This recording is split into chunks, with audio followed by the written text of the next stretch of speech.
So I'm going to talk briefly about some of the things we've learned in the last, I guess, almost 10 years working in Brazil on the direct climate impacts of commercial agricultural expansion, deforestation, and agricultural expansion.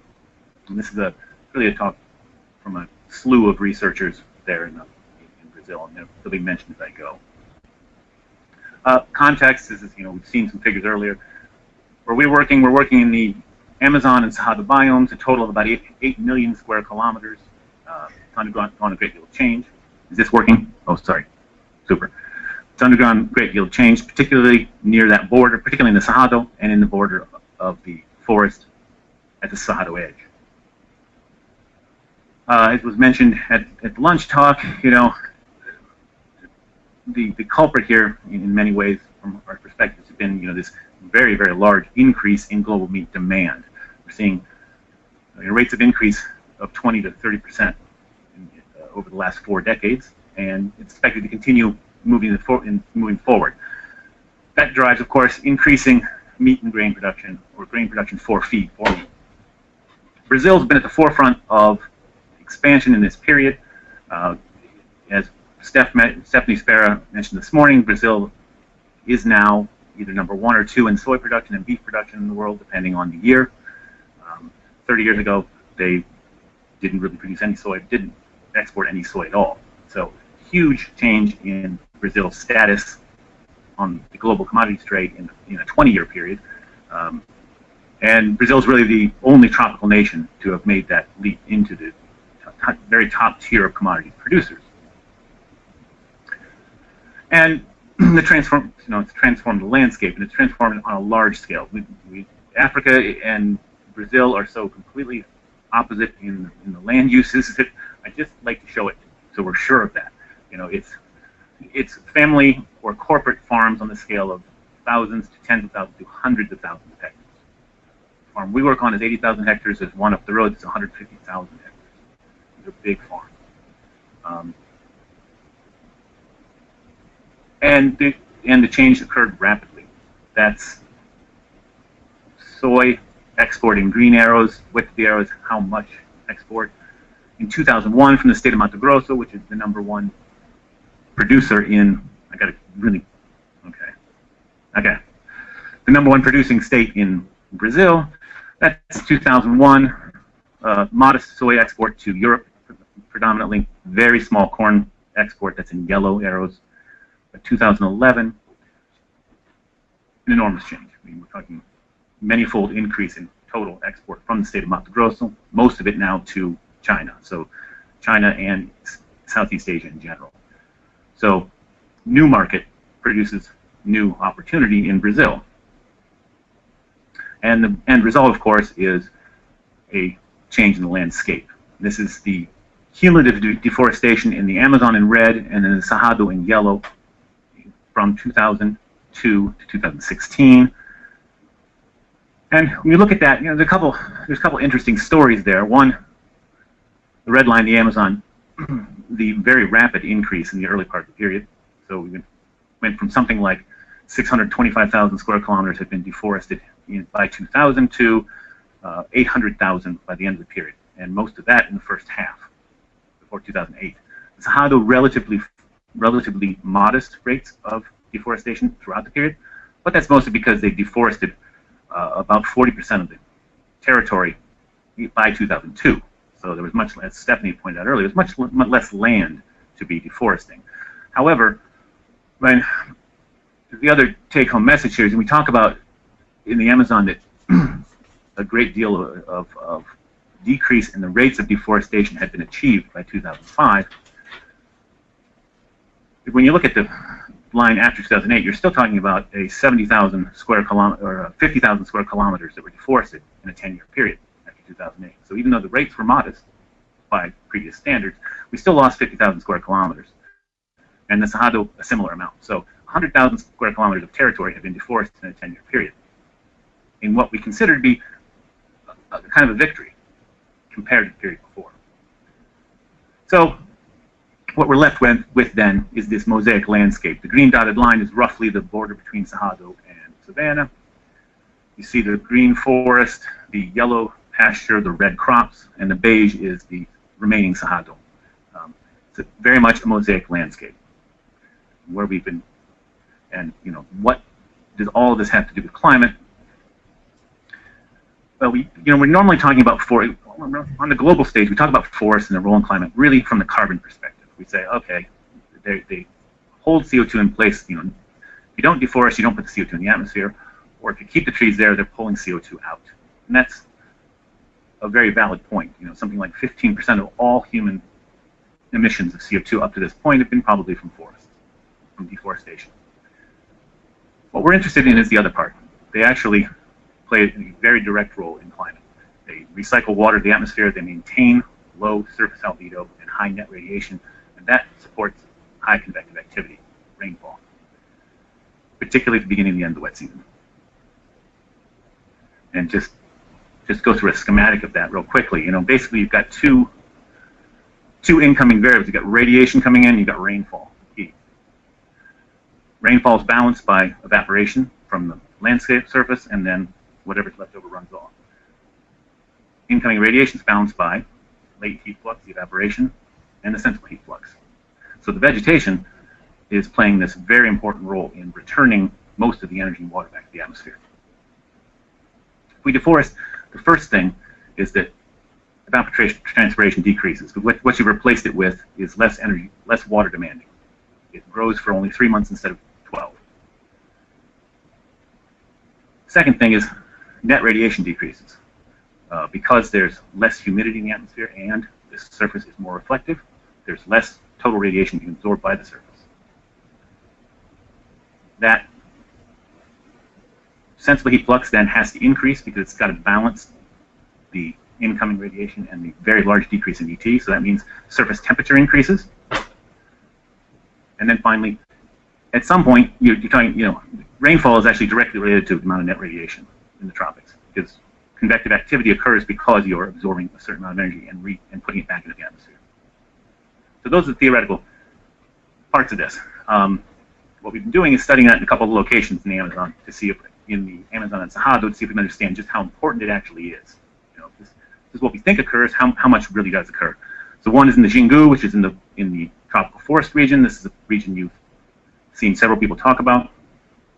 The other is in Mato Piba, which Stephanie talked about this morning, which is predominantly in the Cerrado region. So we look at these two regions and ask, how much has deforestation changed the climate? And one of the tools we use are satellite observations that Steph talked somewhat about this morning. But the first region, the Xingu, it's an interesting region because it's 176,000 square kilometers. It's upper part of the basin, so it's about the size of the state of New York.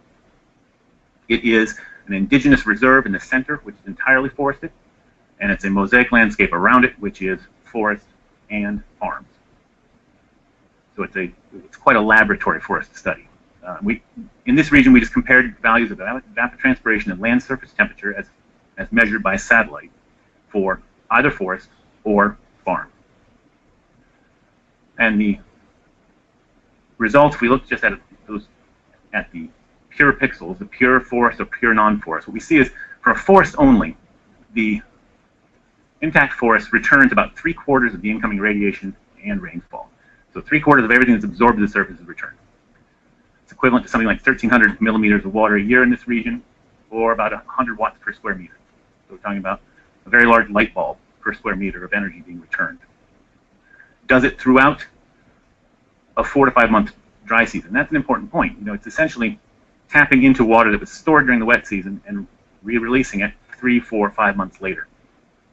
So it's playing this very interesting role in time.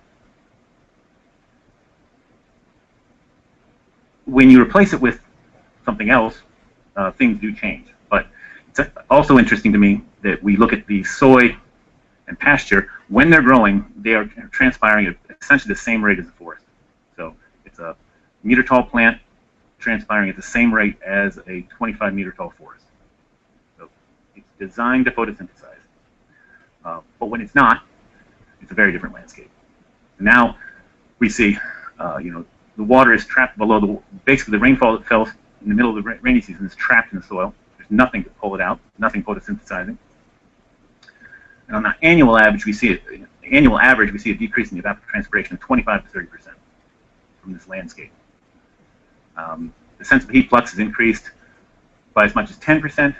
The net radiation is something like 50% decrease. And the real issue is the land surface temperature then goes up by 5 degrees C on the annual average. In the dry season, it's much greater than that, as much as 10 degrees C. So it is spectacularly hot and dry in this environment.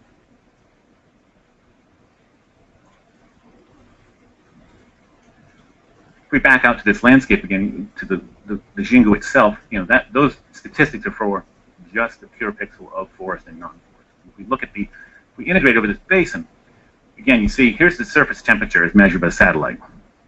The forest shows up very, very clearly as being nice and cool. And what's been deforested is not. And you can see it here. The indigenous reserve mean temperature throughout the entire period from 2000 to 2011 is about 27 C.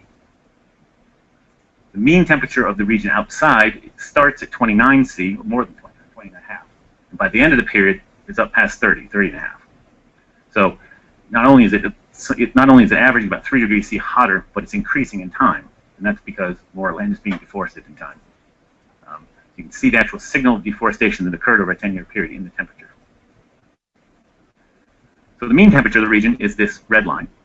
That's the indigenous reserve and not. So to me, it illustrates the importance of remaining forests to a region. Keeping some forest in place at least keeps the mean temperature at some lower value. And in terms of water, the flux to the atmosphere decreased by about 10 cubic kilometers per year, which that equates to about 6% of the total flux from this region. So there's a measurable decrease in the quantity of water returned to the atmosphere. And most of that, in these cases, most of the temperature change and the ET change is because of pasture, because of course it's the largest fraction of the landscape, but it's decreasing in time as much of this landscape is converted from pasture to crop.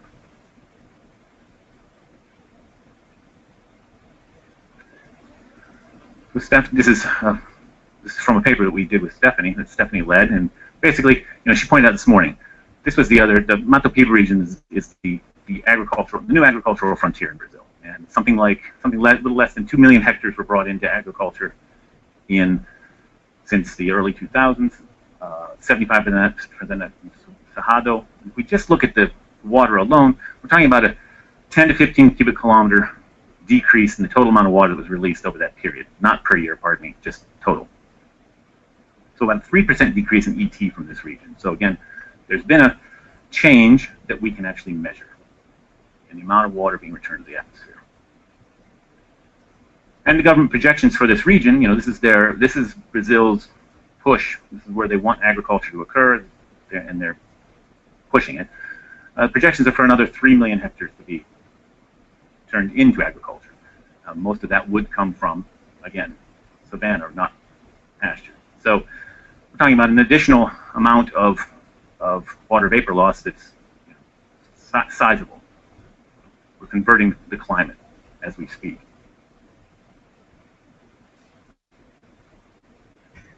So we think about that, and then we get to the next question, which we get 2 minutes. Okay, I am almost done. The final question really is, what's that mean for the climate? I mean, what's that mean for rainfall? We can see this in the temperature and the evapotranspiration, but can we convert that into something like rainfall? And if we imagine scenarios of deforestation in the future that might be moderate or severe, we can investigate that question. Will human activities on the landscape, with continued deforestation, will it matter for rainfall? Will it matter for ecosystem services? And we basically just applied these various maps of land use with a global climate model to ask, is there a climate feedback that's of any scale of importance?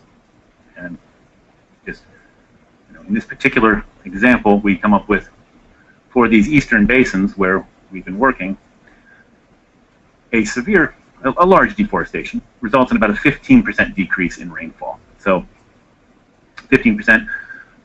Interdecadal variability of rainfall is on the order of 10% or less. So 15% decrease is a large number. And how large is that? We can begin to quantify what that means, and we can look at productivity. A rainfall decrease of 15% in this region equates to about a 30% decrease in productivity, whether that's crops or forests. There's less water, there's a shorter rainy season, so productivity is severely impacted by a rainfall change of that scale. Similarly, hydropower production, they've just built one of the world's largest hydro dams right there. A rainfall decrease of that amount would equate to something like a 30% decrease in power potential from that facility. So the bottom line on that is continued deforestation continued deforestation can have impacts on the climate. It's of a scale that's fairly important from the human perspective and from the natural perspective. So conclusions, we certainly can see now that deforestation in the tropics, in Brazil in particular, fundamentally shifts the energy and water balance, all aspects of it. Large areas of this region have already been deforested, and there are measurable changes there. Deforestation continues, both legal and illegally. Despite best efforts, it does continue. And it's consistent with observed changes in rainfall at the end of the rainy and dry season. And finally, the bottom line of all of this is that the future climate of this and the productivity of this region really will depend on how much deforestation rates can be curbed or reversed. Thank you.